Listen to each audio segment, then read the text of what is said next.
Ils n'ont aucune conscience de la notion de consentement. C'est pas qu'ils n'en ont pas conscience, c'est que c'était pas la question en fait. C'est parti pour une petite découverte YouTube. Mazan est-ce le procès de tous les hommes? C'est parti. Ce procès sidère autant qu'il interroge sur le caractère systémique des violences sexuelles commises sur les femmes par les hommes. Je trouve qu'il y a quelque chose de très juste qui est ressorti, c'est pas tous les hommes, mais tous des hommes. Le procès de Mazan soulève l'indignation. Des manifestations s'organisent pour dénoncer la culture. Pourquoi la couleur rose? Pourquoi une couleur rose fluo bonbon, qui est une couleur très féminine, qui est la couleur avec laquelle les femmes se maquillent, qui est la couleur avec laquelle les femmes expriment le plus grossièrement leur féminité? Si on dirait une vulve, je sais pas si c'est fait exprès ou si c'est un hasard. Vu que c'est des féministes, peut-être que c'est fait exprès, peut-être pas du tout, je ne sais pas. En tout cas, le rose bonbon est présent. Quand il s'agit de protester contre le viol, on utilise encore ce genre de signaux. Est-ce qu'on n'est pas déjà en dissonance cognitive en fait? La culture du viol, le patriarcat et la domination masculine. Choqué également. La honte change de camp. Bon, alors là, on va pas avoir une grande intelligence dans cette vidéo, je sens, on va pas avoir d'empathie. Pourquoi? Parce que si on a de l'empathie, on arrête avec la honte.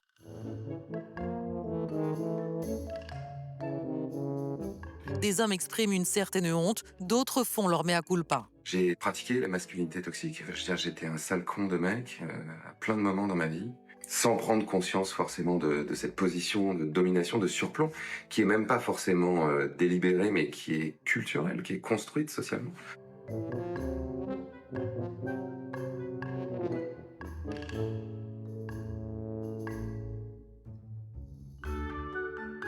Mais derrière le hashtag pas tous les hommes, des internautes refusent d'être perçus comme des violeurs en puissance. Nous, la majorité des hommes, n'avons aucun lien avec ces barbares. Évidemment, pas tous les hommes.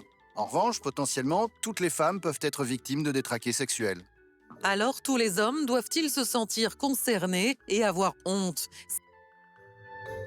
La honte, c'est une émotion qui détruit un être humain en termes de santé mentale. Donc, quand on dit « les hommes doivent-ils tous avoir honte ?», on est en train de se dire « est-ce qu'il ne faudrait pas détruire la santé mentale de tous les hommes ?» Je ne pense pas que ce soit une bonne approche.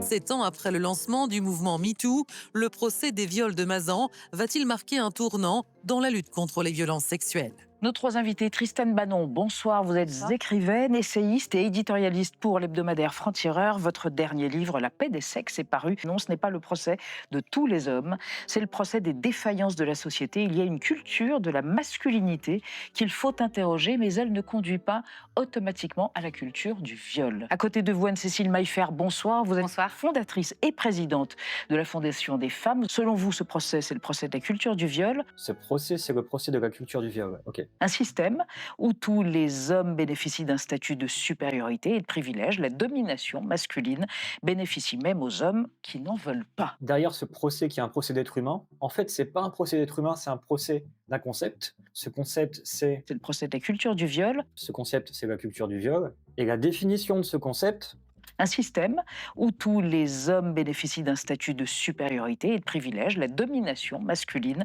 C'est les privilèges masculins. C'est pas le procès de quelques humains, c'est en fait le procès d'un concept qui est la culture du viol. Et cette culture du viol, la définition qu'elle en donne, c'est les privilèges masculins. Pour moi, c'était deux choses différentes, la culture du viol et les privilèges masculins. Mais là, les deux sont dans le même paquet. C'est que la culture du viol, c'est le privilège masculin. Par conséquent, si on veut se battre contre la culture du viol, il faut déconstruire les privilèges masculins. Alors c'est rigolo, les privilèges, parce que les privilèges, normalement, quand on a des privilèges, on veut pas les perdre. Si moi j'ai des gens qui sont à mon service, si j'ai des serviteurs, je suis privilégié. Pourquoi est-ce que je voudrais ne plus avoir de serviteurs? Pourquoi est-ce que je voudrais perdre mes privilèges? Si je suis riche, si je suis multimillionnaire, je suis peut-être privilégié par rapport à un mec qui a rien du tout. Pourquoi est-ce que je voudrais perdre mon pognon pour revenir à un état où j'ai pas d'argent en fait? Donc que les hommes ont des privilèges, pourquoi pas, j'adhère. Par contre, qu'ils doivent déconstruire ces privilèges, j'aimerais bien savoir pourquoi. Première question, donc pourquoi en tant qu'homme, je devrais renier mes privilèges et les déconstruire? Si ces privilèges sont des privilèges totalement injustes, je peux consentir à déconstruire mes privilèges. Par contre, si ces privilèges sont justes, si j'ai bossé pour avoir un peu d'argent, le fait que j'ai de l'argent et que quelqu'un en a pas, est-ce que c'est encore injuste? À quel moment ça devient juste d'avoir des privilèges? Donc, deuxième question, à quel moment un privilège passe le seuil de la justesse? Je garde ça de côté. Selon vous, on ne peut pas faire peser le poids d'un crime sur tout un groupe social. Le procès a une dimension structurelle, notamment la négation, autour de la négation du consentement féminin. Dire tous les hommes écrivent les signataires, c'est parler de violences systémiques perpétrées par tous les hommes. Nathan Devers, question simple, est-ce que vous vous sentez concerné par cette tribune? Oui, je pense que tout le monde se sent concerné.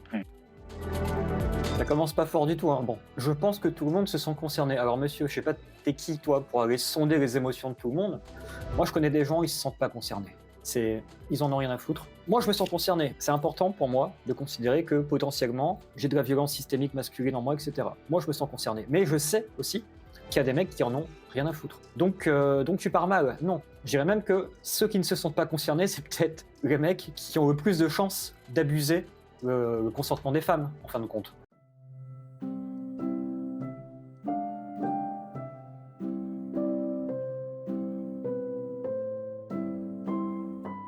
Mais moi, la question en tout cas qui m'a interpellé, c'est qu'on constate qu'il y a eu une annonce pendant à peu près 10 ans sur Internet qui appelait à commettre un viol. sur L'annonce une du épouse. mari, donc. L'annonce du mari, exactement. Annonce qui a été vue par des centaines, des milliers, peut-être davantage d'hommes, et que dans cette histoire, il y a eu 0 homme pour signaler les faits. Ok. Le monsieur est très étonné que personne n'ait dénoncé une annonce qui avait l'air bizarre. Je ne sais pas quels sont les privilèges de ce monsieur pour ne jamais avoir connu de misère sexuelle ou de misère amoureuse. Moi, je sais qu'à une époque où j'avais pas de copine et j'arrivais pas à faire des rencontres, j'allais chercher sur tout et n'importe quoi comme site. Et un jour, je suis tombé sur ce fameux site là, Coco, qui est un site qui m'a laissé un très mauvais souvenir. En fait, c'était probablement le site de rencontre le plus dégueulasse que j'avais jamais vu de ma vie, de ce que j'en ai vu à l'époque. Hein. Sur ce site, les gens n'étaient pas là pour faire des belles rencontres, apprendre à se connaître et tout. Non, c'était un repère d'obsédés sexuels, c'était un repère de frustrés sexuels. J'ai pas réussi à parler avec aucune meuf, mais j'ai reçu une dizaine de photos de bites, alors que j'avais indiqué sur le site que j'étais intéressé par des femmes. C'est pour vous dire le niveau de ce genre d'endroit, d'accord? En termes de sexualité, on est vraiment sur le pire de l'humanité, c'est-à-dire la sexualité de la frustration. Il n'y a rien de beau à trouver dans ce monde-là, il n'y a rien de bon, il n'y a rien d'éthique, il n'y a rien de moral. Et si vous voulez, il y a d'autres sites un peu plus éthiques. On a Tinder qui est un peu plus éthique, je suppose. On a peut-être Mythique, où là, les gens sont là pour faire des vraies rencontres et pas seulement se vider les couilles d'une personne qui a un sac sur la tête, quoi. Parce que Coco, c'est ça. Donc, que personne n'ait dénoncé cette annonce bizarre sur un site qui en était rempli, j'ai envie de dire, ça se comprend. Parce que tout ce qu'il y avait sur ce site était déjà honteux à la base. Tout ce qu'il y avait sur ce site, tu peux pas l'assumer, tu pourras pas te la péter à la pause café au boulot, tu pourras pas te la péter dans un repas de famille, d'avoir rencontré une femme magnifique à qui ça a bien matché. Non, c'était pas l'endroit pour ça. C'est un endroit où la présence à soi n'était pas forcément un critère. Dans cette histoire, tout le monde parle de consentement qui a été violé, mais au-delà du consentement qui a été violé, le vrai sujet, c'est pas le consentement, le vrai sujet, c'est la présence à soi. Je vous renvoie à la vidéo sur la perversion. Et il faut comprendre qu'il y a toute une partie de la sexualité qui, à partir du moment où elle n'a pas pu s'exprimer dans son immanence, à partir du moment où elle n'a pas pu s'exprimer dans son désir, à partir du moment où elle n'a pas pu s'exprimer dans le manque, eh bien, elle va chercher à s'exprimer dans la frustration. Et là, ça va être forcément un peu dégueulasse. La sexualité fonctionne comme ça. Je me souviens d'un bouquin que j'ai lu d'une journaliste qui s'appelle Nora Vincent. Cette femme-là s'est déguisée en homme pendant 1 an. Elle ressemblait physiquement à un homme et elle a intégré plein de cercles très masculins. Elle a intégré un groupe de moines où elle a découvert qu'il y avait beaucoup d'homosexualité. Elle a intégré une bande de copains qui allaient voir des stripteaseuses et des prostituées sans le dire à leur femme. Bref, elle a intégré tout le monde de masculinité, même de masculinité toxique. Et ce qu'elle a découvert chez ces mecs-là, c'était que c'était des mecs pitoyables, en fait. C'est des mecs qui étaient un peu des miséreux dans leur être, dans leur cœur. Et ce qu'ils allaient chercher chez les stripteaseuses qui avaient des seins siliconés, des lèvres siliconées, qui ressemblaient même plus à des femmes naturelles, à la femme qu'ils allaient retrouver en rentrant à la maison. Ce que ces mecs-là cherchaient, c'était en fait la garantie de ne pas relationner avec une vraie femme. Il y a tout un pan de la sexualité masculine où, dans notre frustration, on n'a pas envie de relationner avec des femmes, on voudrait qu'elles soient absentes elles-mêmes pour nous permettre enfin de pouvoir jouir et exprimer cette énergie sexuelle qu'on a en nous. Je dis pas que c'est bien, je dis pas que c'est souhaitable, je dis pas que c'est sympathique. Je vous donne juste des éléments de compréhension parce que visiblement, là, sur ce plateau télé, pour l'instant, personne ne comprend rien.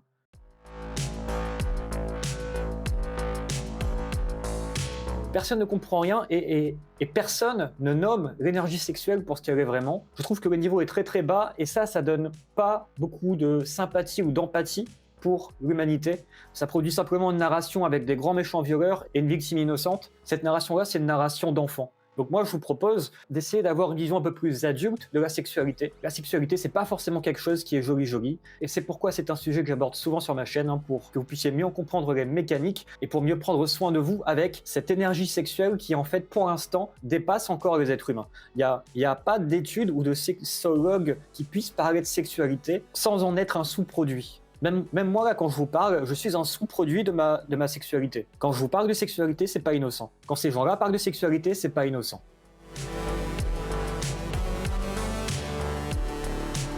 Et c'est pourquoi, quand on parle de ces sujets-là, je trouve qu'il faut avoir un petit peu d'humilité et de reconnaître que c'est un sujet qui nous dépasse. L'énergie sexuelle est quelque chose qui, par définition, me dépasse. Quand j'ai une érection, je ne l'ai pas choisie, ça me dépasse. Ça ne veut pas dire que je ne peux pas maîtriser certains pans de la sexualité. C'est quelque part criminel d'essayer de culpabiliser la majorité des hommes avec un sentiment de honte sous prétexte que certains trous du cul n'ont pas su faire preuve de présence à eux-mêmes ou de présence à Gisèle. Pourquoi ? Parce qu'ils étaient dans des moments de frustration où leur énergie sexuelle a fait d'eux des êtres misérables. C'était censé arriver en fait. Dans ce genre de cas, plus vous accumulez de frustration, plus vous êtes censé devenir misérable.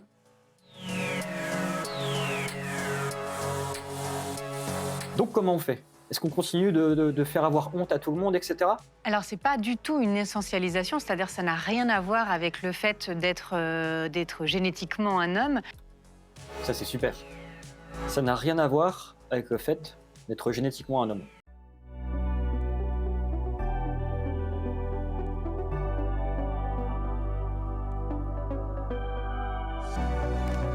Elle est déjà en train de s'embrouiller. Je ne sais pas encore ce qu'elle va dire, mais elle est déjà en train de s'embrouiller. Parce que si elle disait, en fait, c'est parce que les hommes sont génétiquement des hommes et qu'ils sont programmés génétiquement à être comme ça passerait pas dans cette culture de sociologie woke où la masculinité n'est qu'un apprentissage culturel. Ça n'a rien à voir avec le fait d'être génétiquement un homme. Ok, moi je prends le parti de dire que si, ça a tout à voir avec le fait d'être génétiquement des hommes. Preuve en est, ce sont des hommes biologiques qui ont commis ces viols sur Gisèle Pelicot. Peut-être que c'est qu'une coïncidence. Par contre, c'est sûr qu'il existe des inégalités entre les femmes et les hommes. Et de quoi tu parles ? Si les hommes biologiques, ça n'existe pas. De qui tu parles quand tu dis il existe des inégalités entre les femmes et les hommes ? De quels hommes tu parles si c'est pas les hommes biologiques ? Ah, ok. Tu me parles des hommes culturels. Donc, les hommes sont tous en fait des objets culturels. C'est plus des objets biologiques, c'est des objets culturels, un homme.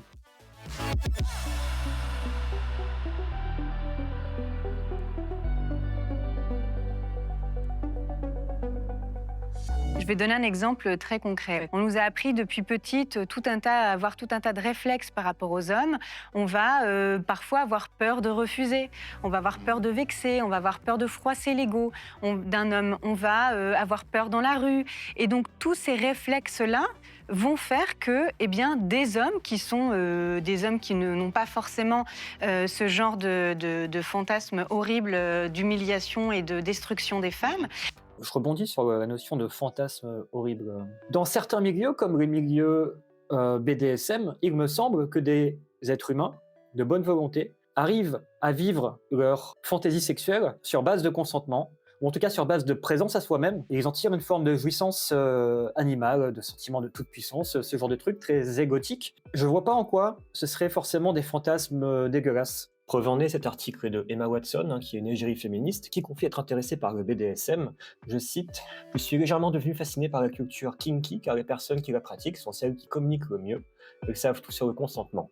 Elles gèrent totalement cette notion car elles sont obligées de l'avoir. Nous pourrions tous nous en servir comme modèle, ce sont des modèles qui aident vraiment. » Je trouve qu'en disant que ces fantasmes-là sont des fantasmes horribles, il y a une absence d'empathie, il y a une absence de champ de compréhension qui ne rend service à personne.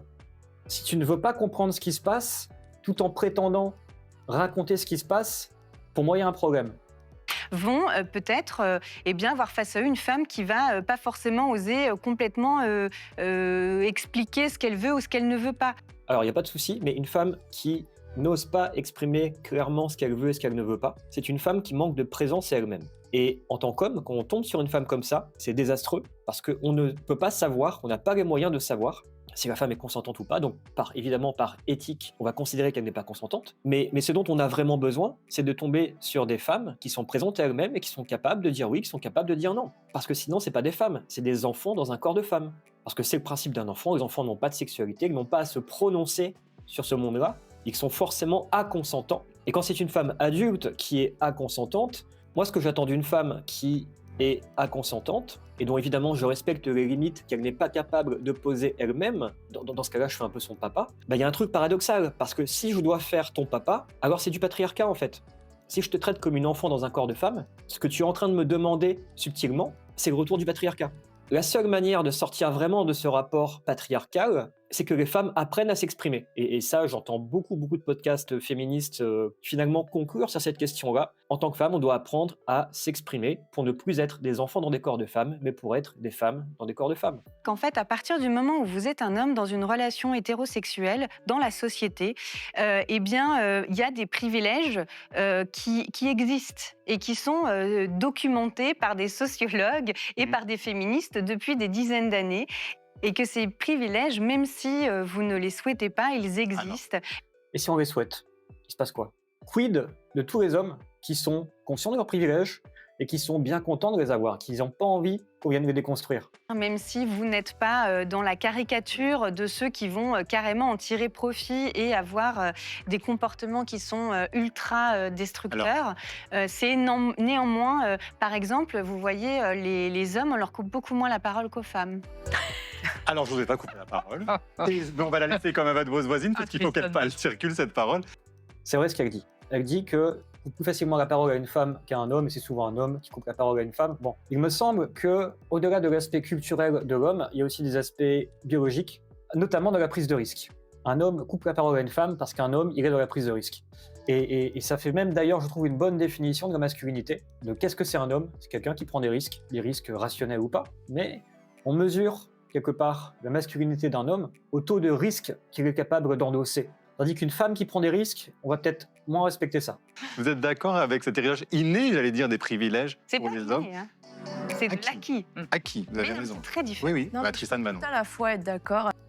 C'est pas inné, c'est acquis, super. Mais ce qui est acquis, c'est acquis par des êtres qui sont nés, qui ont une biologie. L'homme a des prédispositions biologiques à la prise de risque, la testostérone, c'est ça.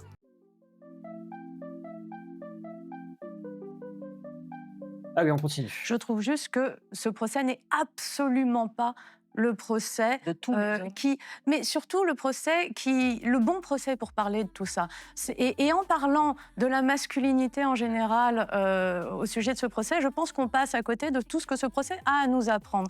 Ce procès, il nous apprend qu'on a un problème sociétal avec la récidive. Ce procès, il nous apprend qu'on a un problème sociétal avec la psychiatrie. Ce procès, il nous apprend qu'on a un problème avec, effectivement, Nathan vient de le dire, ces sites internet qui ne sont absolument pas régulés, où on peut passer ce genre d'annonce. C'est lunaire de pouvoir passer ce genre d'annonce pendant 10 ans et que à aucun moment un modérateur de ce site n'intervienne. Ce procès, il pose la question de la co-responsabilité, non seulement de ceux qui ont... Ok, t'as raison sur tout, je te rejoins sur absolument tout.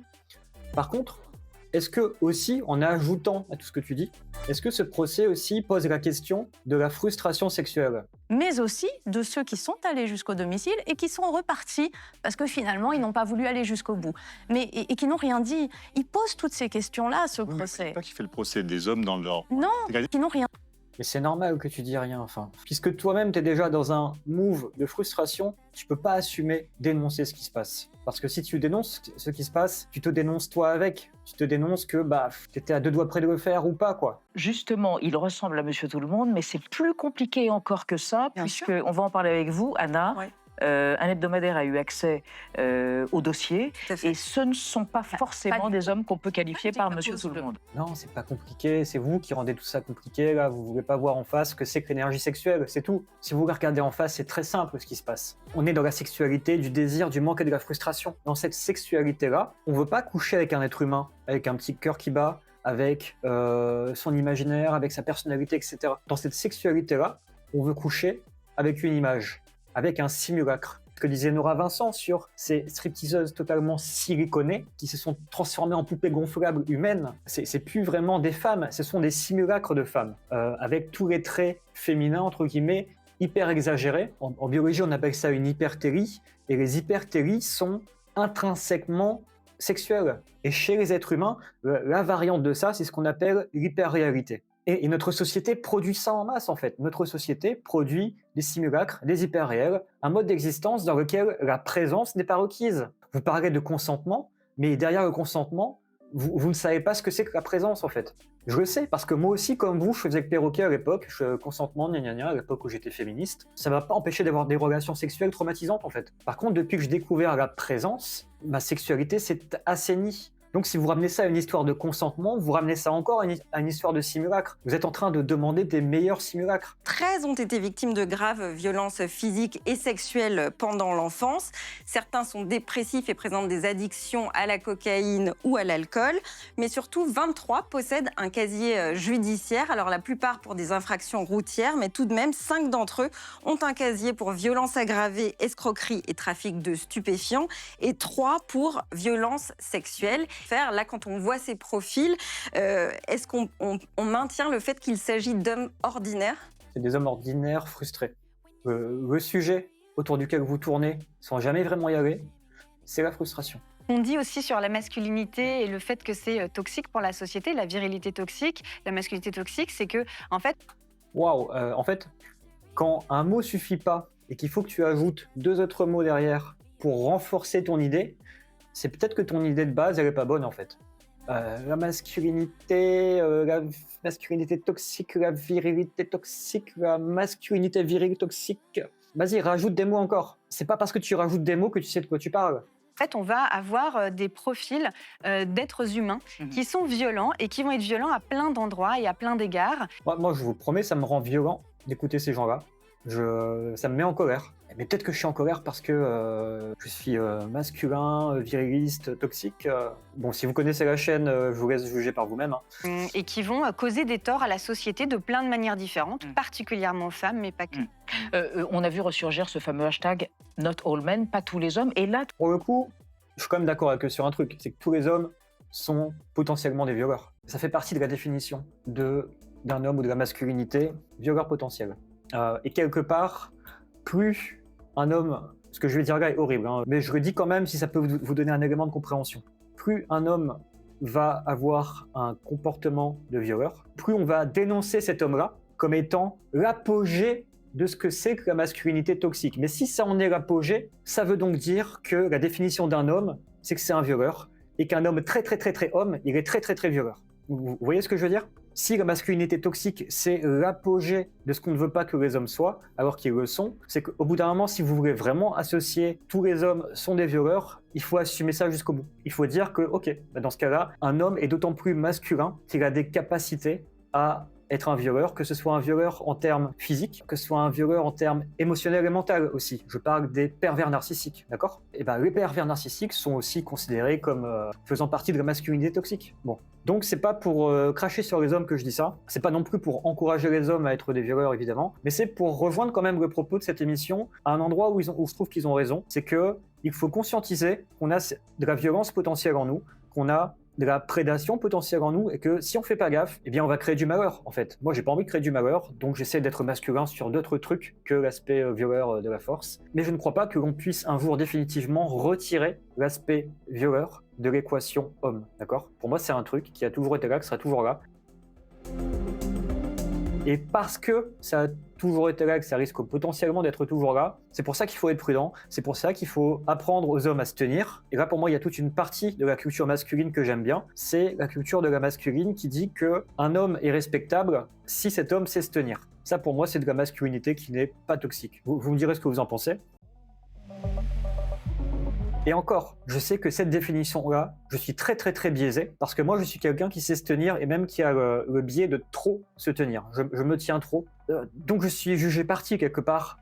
Encore une fois, ce que je vous dis là, je suis un sous-produit de mon énergie sexuelle. Je ne suis pas innocent. Même quand je vous dis un homme ça sait se tenir, vous êtes peut-être d'accord avec ça, mais sachez que même si vous êtes d'accord avec ça, c'est pas innocent, parce que vous êtes en train juste de choisir un paquet d'hommes et de discriminer une autre partie des hommes de l'humanité. Il y a des hommes, ils savent pas se tenir, ils sauront jamais se tenir. Pourtant, ça reste des hommes, d'accord? On peut décider que ceux qui savent se tenir, c'est les gentils ou c'est des gens qui sont sains, et ceux qui savent pas se tenir, c'est des pervers ou des malades. Il y a pas de souci, hein, mais juste à partir du moment où on fait ça, on n'est plus du tout humaniste. Il n'y a pas de problème à ne pas être humaniste. Hein. Moi, je suis pas humaniste. Moi, je sais très bien qu'il y a des gens que j'ai envie de côtoyer et il y a des gens que j'ai pas envie de côtoyer. Et quelque part, c'est une violence à l'égard des gens que j'ai pas envie de côtoyer.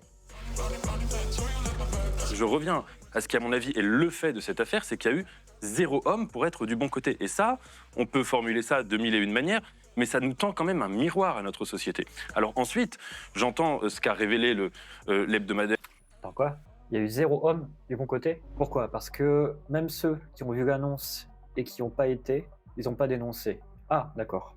Mais de toute façon, il n'y a pas de bon côté dans un univers de frustration. Ça ne peut pas exister. Il ne peut pas y avoir de gentils frustrés. La frustration, ça crée de la méchanceté. Je crois pas à la méchanceté, hein, mais je caricature. Un groupe de gens frustrés, ça peut rien donner de bon. À travers ces 50 accusés, c'est une culture, c'est un système, c'est une structure. Oh, vous êtes chiant avec ça. Hein. Non, vraiment, vous êtes insupportable. Qui n'ont aucune conscience de la notion de consentement. Ou en tout cas, qu'ils n'en avaient aucun à ce moment-là. C'est pas qu'ils n'en ont pas conscience.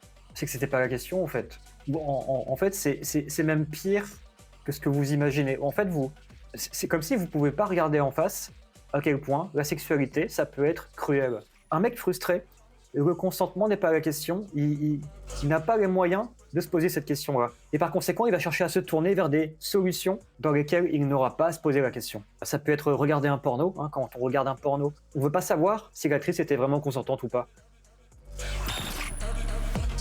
Quand un mec va voir une prostituée, il lui demande pas, mais est-ce que tu as vraiment envie de coucher avec moi? Est-ce que je te plais? Non, c'est pas la question en fait. Si la meuf te répondrait sincèrement, tu rentrerais chez toi en pleurant.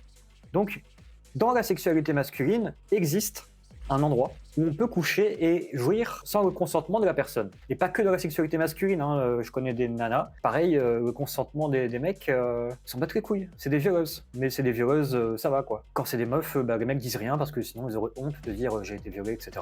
Donc ça fait partie de la sexualité tout court.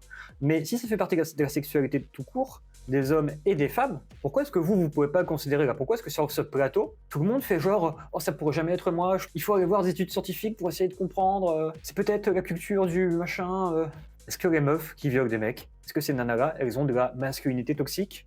Non. Quand vous dites ça, vous devenez totalement impuissant à répondre en fait. Comment on peut faire?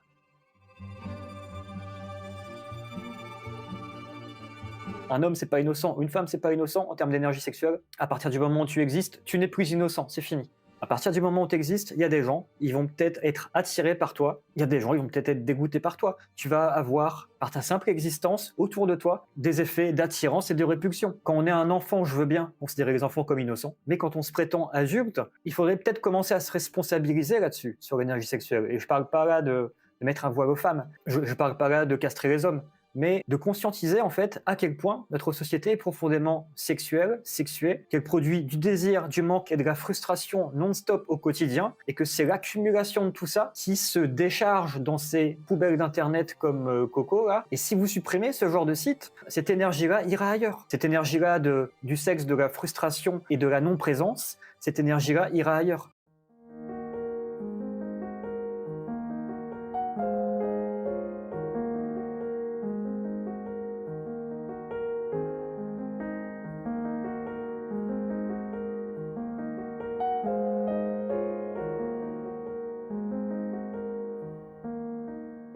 La seule porte de sortie vers le haut pour tout le monde de cette situation, c'est peut-être qu'il faudrait enfin qu'on parle vraiment de sexualité, et pas seulement comme le fait l'éducation nationale ou les sites porno ou je sais pas quoi, à la sexualité du désir narcissique. C'est pas de la sexualité ça. Ça en est déjà un sous-produit, et un début de frustration. Culture du viol, Tristan Banon? Parce que vous disiez culture du viol, Oui. qui m'avait fait. Est-ce que vous dites aussi, Tristan Banon, culture du viol? Ça veut dire quoi d'ailleurs?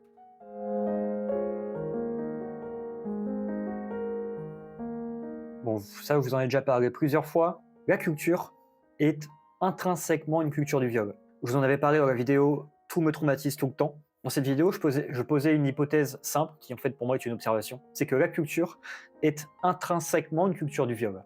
Une culture du viol sensorielle, physique, une culture du viol émotionnel, une culture du viol mental, d'accord? Quand vous regardez Game of Thrones, c'est traumatisant. Donc, c'est du viol mental, c'est du viol émotionnel, d'accord? C'est pas du viol physique, Dieu merci. Mais nous baignons déjà dans une culture du viol, c'est vrai, et ça ne concerne pas que la sexualité, c'est la culture tout court. La culture tout court est un objet sexuel. La culture, ça nous pénètre, ça nous fait jouir ou ça nous fait vomir. Et nous-mêmes, on produit des objets de culture et on va pénétrer d'autres personnes avec. C'est comme ça. Dominique Pellicot lui-même, qui depuis 2010 est connu des services de police pour des faits notamment de violences sexuelles et aussi pour avoir filmé sous les jupes des jeunes femmes. Ça, c'est intéressant aussi. Le fait de filmer sous les jupes des jeunes femmes, c'est encore une fois une jouissance qui ignore le consentement. Et tant qu'on ne comprend pas que dans la sexualité, il y a un pan de la sexualité qui jouit vraiment de ça, même si c'est pas bien, même si c'est pas moral, on peut considérer que c'est pervers. Moi, je considère que c'est pervers, d'accord, bon. Mais ici est votre vrai sujet, en fait. Dommage, c'est de ne pas se servir de toutes ces défaillances que ce procès met en lumière, de tous ces enfants maltraités qui n'ont pas été suivis convenablement, de tous ceux qui ont déjà été arrêtés, qui ont déjà été connus des services de police et qui... Là, c'est particulièrement difficile, ce que je vais dire là. Mais cette nana, je la rejoins sur le cœur, évidemment. Le problème, vous savez comme moi que la grande majorité des histoires de viol ne finissent pas par des condamnations ou même par un aveu du violeur lui-même. Vous savez comme moi que les enfants sont beaucoup touchés par ces viols. Vous savez comme moi que les viols sur enfants sont en majorité faits dans le cadre de la famille, hein, donc c'est du viol incestueux. Et ce que dit cette femme, c'est que ce procès devrait nous donner l'énergie et les moyens de mettre en place des cellules d'aide à toutes ces victimes dont on n'entend pas parler là en ce moment, mais qui pourtant existent. Et malheureusement, même si je suis d'accord au niveau du cœur, plus je comprends l'énergie sexuelle, plus je me dis que tout ce qui relève de la frustration, malheureusement, c'est foutu. Toutes les histoires sordides, en fait, elles sont beaucoup trop nombreuses, elles sont beaucoup trop honteuses, donc elles vont pas facilement se mettre en lumière, elles ont intérêt à se cacher. Tout ce qui se passe de ce côté-là de l'humanité n'a même pas envie de le regarder en face, d'accord? Quand vous regardez des documentaires sur les sectes pédocriminelles, etc., la plupart des gens ne regardent pas ces documentaires-là parce que vivre avec le fait que ces trucs-là existent, c'est trop violent, personne ne veut s'en occuper. Bon. Toute la partie honteuse de la sexualité, en fait, je ne crois pas qu'on finisse par avoir un jour suffisamment de moyens humains et matériels pour s'occuper de toutes ces mauvaises relations. Évidemment, en cas individuel, moi, quand je peux aider quelqu'un sur une histoire traumatique, et ça arrive souvent, je donne de mon temps et de mon écoute à cette personne. Mais il y en a beaucoup trop en fait. Je peux pas passer ma vie à écouter tout le monde et gratuitement parce que sur ce genre de cas, je fais ça gratuitement. Et en plus, c'est pas mon métier d'être thérapeute, hein. Moi je suis coach. Donc, ce que je veux dire par là, c'est que si vous voulez mettre des moyens pour éviter ce genre de tragédie, les moyens sont à mettre, il me semble, pour que cette culture du viol disparaisse ou en tout cas devienne obsolète. À mon avis, c'est ça, elle ne pourra pas disparaître, mais on peut la rendre obsolète. Et bien tout simplement, il faut propager, je crois, et c'est ce que je fais, une culture de la présence. Je vous renvoie encore à la vidéo sur la perversion. Et le problème, c'est que cette culture de la présence, elle est en dissonance totale avec la société, avec le système. Le système est un objet profondément ancré dans la culture du viol. Le système, pour nous imposer, par exemple, de payer des impôts, ne peut pas faire autrement que de venir violer notre liberté individuelle, violer notre portefeuille, violer notre propriété privée. Et à partir du moment où le système lui-même ne respecte pas le consentement des gens, il y a une dissonance à entendre le système dire « Ah oui, en fait, dans la sexualité, j'aurais peut-être respecté le consentement, mais ça ne marche pas comme ça, en fait. Un être humain ne peut pas se séparer de sa sexualité. Le consentement, c'est sur l'être humain en entier, en fait. C'est pas que sur le pipou qu'il faudrait respecter le consentement.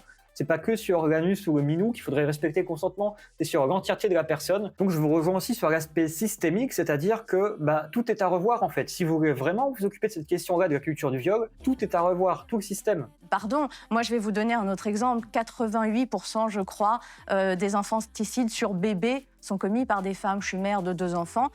Je ne me sens absolument pas honteuse de ça. Et j'ose espérer que si je me sentais honteuse, quelqu'un ici serait présent pour me mettre, ou co-responsable. Et de co-concerné peut-être. Alors co-concerné éventuellement. Mais... Et puis il y a des choses qui ne fonctionnent pas et qui sont là pour le coup assez fréquentes. Par exemple, enquêter sur la vie sexuelle de Gisèle Pellicot. Je ne vois pas à quel moment ça intéresse quiconque de savoir que quand elle avait 18 ans, en fait Dominique Pellicot c'était son premier amoureux. Attends quoi ? T'es en train de dire qu'il faudrait pas aller chercher du contexte ? Que quand une personne est victime de viol, un enquêteur peut pas aller chercher du contexte. Ok, je comprends bien pourquoi. Hein. En fait, cette dame est en train de dire, voilà, imaginons une femme de 40 ans porte plainte pour viol L'enquêteur n'a pas à aller chercher son passé sexuel. Imaginons que son passé sexuel à cette femme, c'est qu'elle était prostituée, droguée, qu'elle avait une vie vraiment pas facile et qu'elle avait un client régulier, d'accord? Et imaginons c'est cet ancien client régulier qui serait venu la voir et qui aurait été insistant et elle n'aurait pas su dire non parce qu'elle avait peur de lui, etc. Puis ensuite, elle aurait porté plainte. Ce qu'est en train de dire cette femme sur le plateau, c'est qu'un enquêteur n'a pas à aller chercher des circonstances atténuantes chez l'agresseur. Pourquoi pas? Mais si on fait ça, le discours derrière, c'est il n'existe pas jamais de circonstances atténuantes à un viol. C'est ça le discours derrière. On est d'accord ou pas, hein, mais moi c'est ce que j'entends. Et ce serait bizarre parce que pour les meurtres, c'est le cas. Pour les meurtres, on va chercher un peu plus de contexte pour savoir si c'est un homicide volontaire, involontaire, etc. Donc si on fait ça pour les meurtres, pourquoi est-ce qu'on ne pourrait pas faire ça pour les viols? Et ce discours-là, ça vient du coup sacraliser le corps de la femme ou le corps de l'être humain qui est victime de viol. Ça vient en faire un objet sacré en fait. C'est super intéressant. C'est super intéressant qu'elle pose ça là parce que ça montre une direction dans laquelle va notre société, direction de sacralisation de l'individu, ou en tout cas de l'individu matériel, physique. Et pourquoi pas? Juste petite incise, le maire de Mazan a dit il n'y a pas eu de femmes mortes pour relativiser les choses. En 2011, au moment où je portais plainte, Jack Lang disait il n'y a pas mort d'homme. Donc finalement, on n'a pas beaucoup avancé. Il y a des mecs qui n'ont pas déconstruit leurs privilèges, on dirait. Hein. Le problème, c'est que le consentement, ça ferait reposer l'existence d'un crime sur un ressenti qui est très compliqué à prouver. Les seules façons de le prouver sont par ce qui existe déjà dans la définition. La surprise, la violence, la contrainte, ça existe déjà. Donc ça serait ajouter une possibilité de le prouver par le ressenti qui va être très compliqué. Le ressenti de la victime. Le ressenti de la victime. Donc ça fait peser l'existence du crime sur la victime et non sur le criminel. Et ça va être très compliqué à prouver, à matérialiser. Et je pense Elle est super intelligente, cette femme, j'aime beaucoup. Les violences sexuelles, ça Pardon concerne toute la société parce que c'est une atteinte à la société. Le viol est un Pardon crime, donc c'est pas ce qui se passe dans les draps, le viol. D'ailleurs, ça se passe partout. Et évidemment que ça concerne la société. La loi. Je vous salue Marie, amen. C'est super la théorie, meuf. Si les violences sexuelles ne sont pas des relations sexuelles privées, qu'une femme ne pourrait jamais tomber enceinte en ayant vécu de violences sexuelles. Évidemment que c'est faux. Une femme peut tomber enceinte d'un viol, donc un viol est une forme de relation sexuelle.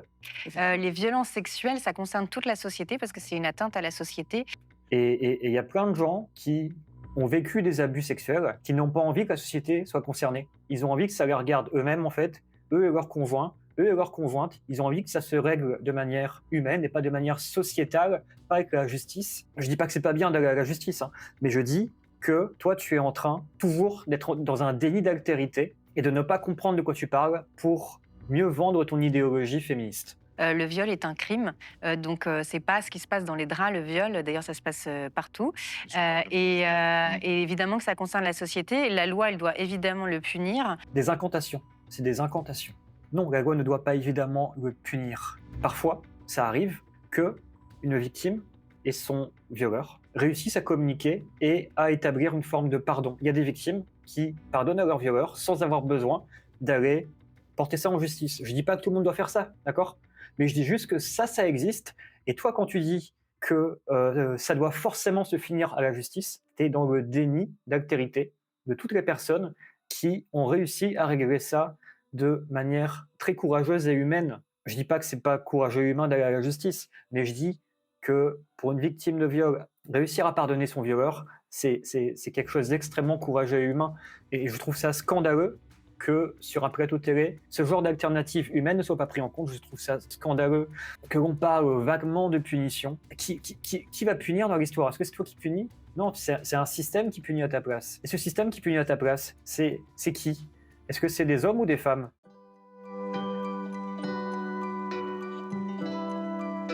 Allez, on en a une autre pour finir. Elle l'a bien cherché. Donc alors, vous êtes présenté directement avec la famille là, pour dénoncer un abus sexuel commis par le petit ami de votre tante, c'est ça? Ah oui, j'avais commencé à regarder ça, c'était à vomir. Oui. Et ça s'est passé quand? Hier soir. Hier soir? Chez votre tante? Chez lui? Chez lui. Une fois chez lui, on a discuté, puis après il m'a ramené dans la douche quand il m'avait déshabillé, que je lui disais non, et puis il a continué. D'abord, vous avez discuté. Mais regardez-moi ça. Il accueille une victime de viol, avec derrière un poster 50 nuances degrés, lâcher prise. Il a tout enlevé le haut et puis il a commencé avec le bas, il a commencé à me toucher. Bon, pareil, qu'il ait commencé à vous toucher, mais il baisse après donc votre pantalon et petite culotte. Vous vous retrouvez totalement nu ou vous avez le pantalon, petite culotte au niveau des chevilles? Non, vous êtes nu. Je peux pas. Je trouve ça horrible. Je vous disais tout à l'heure que je croyais pas qu'on puisse donner suffisamment de moyens humains et matériels pour gérer toutes les violences sexuelles issues de la frustration, pour gérer tout le côté sombre de la sexualité. Parce que là, on a un mec qui est totalement incompétent en termes d'empathie. On dirait qu'il se fout de sa gueule. On dirait qu'il joue avec elle. Enfin, on dirait que... Toujours délicat, hein? Toujours délicat. Qu'est-ce qui est délicat? Toujours délicat. C'est toujours délicat. Hein?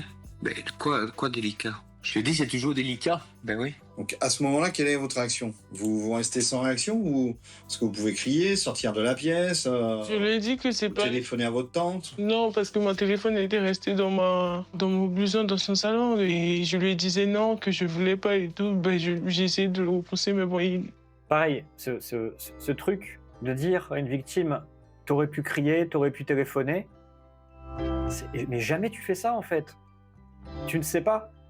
La personne, elle est peut-être paralysée de peur, elle n'a pas les moyens de crier, elle n'a peut-être pas les moyens de téléphoner.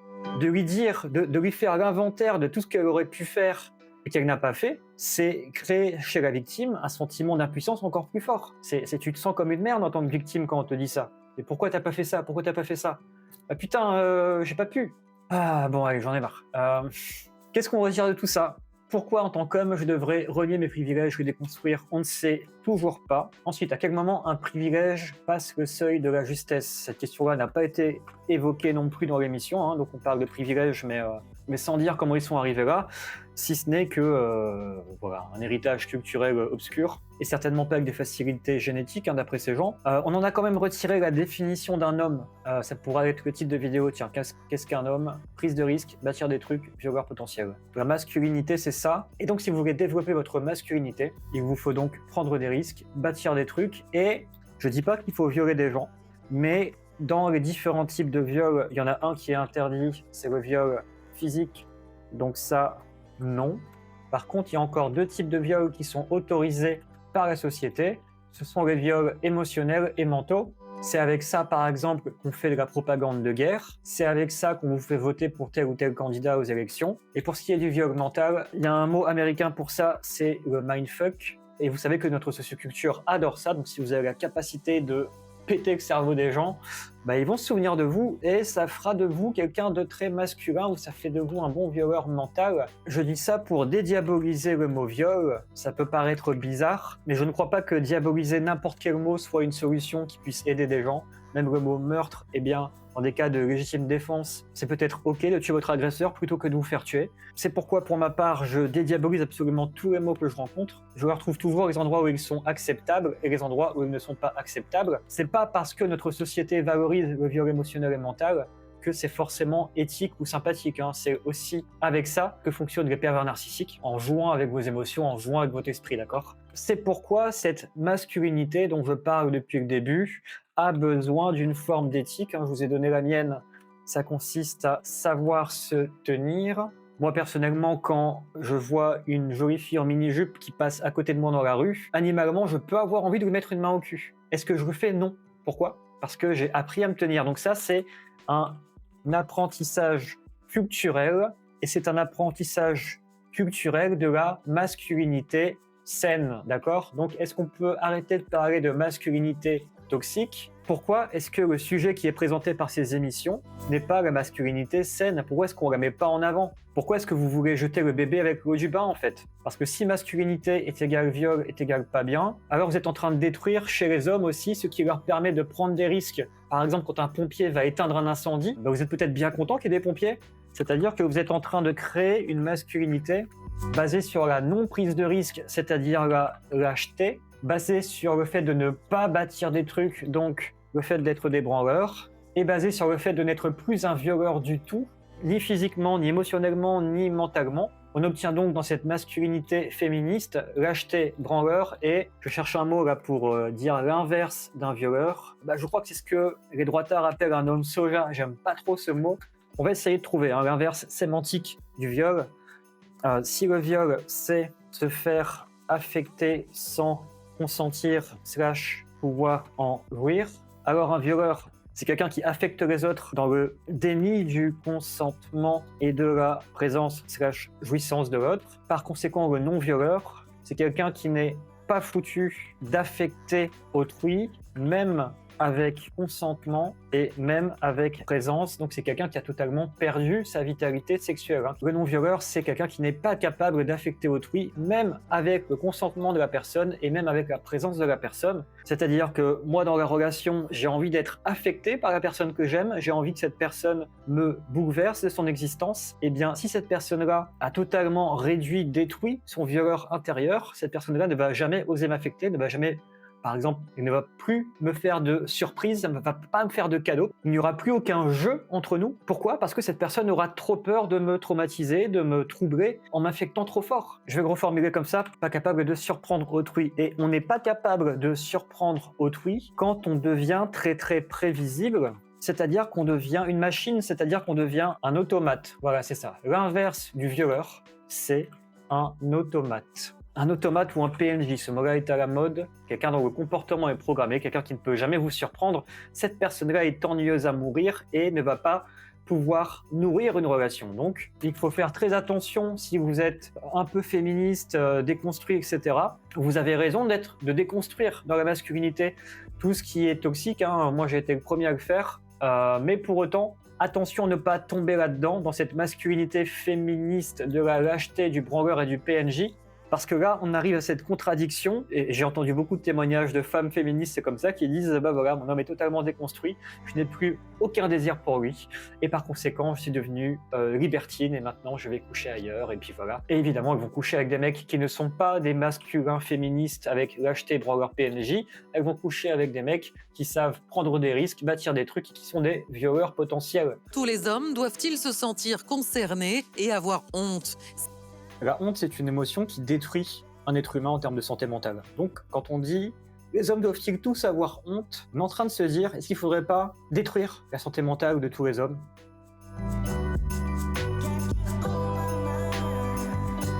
Cette vidéo était terminée, c'était pas un sujet facile, j'essayais de faire preuve d'un peu de nuance, mais évidemment, ça sera jamais suffisant pour parler de sexualité, on ne pourra jamais être suffisamment nuancé. Pourquoi ? Parce que c'est un sujet qui me dépasse, c'est un sujet qui vous dépasse. Et c'est pourquoi les premiers qui vont me faire la morale dans les commentaires, je vais tout de suite les recadrer, parce que personne n'est bien placé pour faire la morale sur la sexualité à qui que ce soit. J'ai peut-être eu un ton dans cette vidéo un peu moralisateur, vous allez peut-être trouver, c'est de la mise en scène. Je ne suis pas vraiment en train de faire la morale à ces journalistes. Si je discutais avec eux en vrai, ça serait beaucoup plus intéressant. Là, je m'attaque à une vidéo, je m'attaque à un simulacre, donc je peux me permettre de jouer un peu la comédie. Pourquoi ? Parce qu'il faut que je capte un peu votre attention en jouant un peu le méchant comme ça. C'est tout pour cette vidéo. Attendez.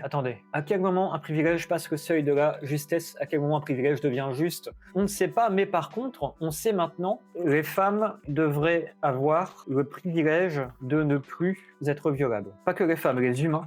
Les humains devraient octroyer le privilège de ne plus être violables. C'est ça la grande morale de cette émission, sauf que les humains ne savent pas comment faire. Et moi non plus. Pour moi, on est tous violables, on est tous vulnérables, on est tous à la fois agresseurs potentiels et victimes potentielles. Vous savez qu'il y a eu plein d'expériences en psychologie qui montrent que des humains normaux, dans un certain cadre, on arrive à développer des comportements sadiques sexuellement. Donc voilà, il suffira pas, comme disait cette féministe, de punir les mauvaises personnes. Punir les mauvaises personnes, ça n'empêche même pas la récidive.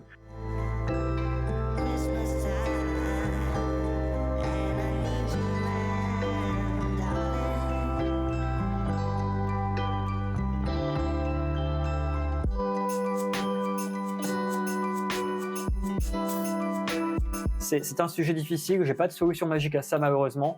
J'ai par contre une solution sur favoriser une sexualité par la présence et favoriser des relations humaines par la présence.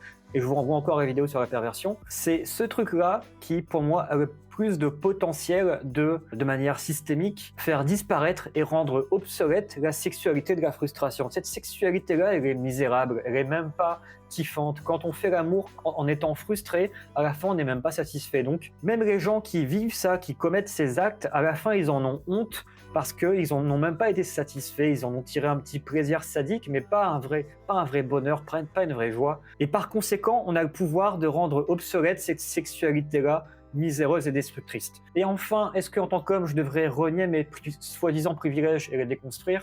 Non. Au contraire, moi, je travaille à me bâtir des privilèges, d'accord? Et j'invite chaque personne qui m'écoute, homme ou femme, à se bâtir des privilèges qui ne soient pas au détriment d'autrui. Je trouve qu'une civilisation montre sa qualité, une société montre sa qualité à la somme des privilèges qu'elle offre à ses membres. Je trouve que des individus montrent leur qualité comme ça aussi. Regardez à quel point, dans mon grand buffet, je vous ai tous invités, regardez à quel point je peux me permettre. Voilà. Ça, je trouve ça très bien. Et je trouve que tout le monde doit bosser pour s'octroyer des privilèges. Les privilèges sont une richesse, sont une chance, sont quelque chose d'important à vivre quand on est sur Terre. C'est pas pour se vivre en tant que défavorisé. Hein. Quand j'étais petit, on n'avait pas l'eau chaude, je me baignais dans une baignoire chauffée à la casserole. Bon, mes parents ont bossé, ils ont bâti leurs privilèges, et voilà, ensuite on a habité en France, on a eu accès à l'eau chaude. Est-ce qu'il faudrait déconstruire ces privilèges? Est-ce qu'il faudrait déconstruire l'eau chaude?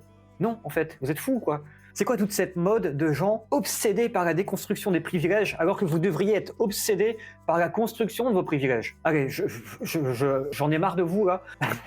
C'est pas vrai, ça va, je vous provoque. Je vous provoque à l'endroit de votre masculinité, que vous soyez un homme ou une femme. Pardon si mes propos vous ont brusqué ou si vous les avez mal pris sur certains côtés. Moi, je fais de mon mieux pour vous apporter des choses enrichissantes. Si ce que je vous apporte n'est pas bon pour vous, je vous encourage à me fuir. Donc voilà, c'était Trigor, on a vu ce que c'était un homme, en tout cas on a vu ce que c'était que la masculinité, grâce à des personnes qui veulent justement la maîtriser ou la déconstruire. C'était assez difficile comme sujet, c'est peut-être pas beau à voir, hein, la réponse que je donne là. Peut-être que ma réponse ne vous plaît pas. Moi, ça ne me plaît pas non plus. Honnêtement, ça ne me plaît pas d'avoir chez moi ce truc masculin.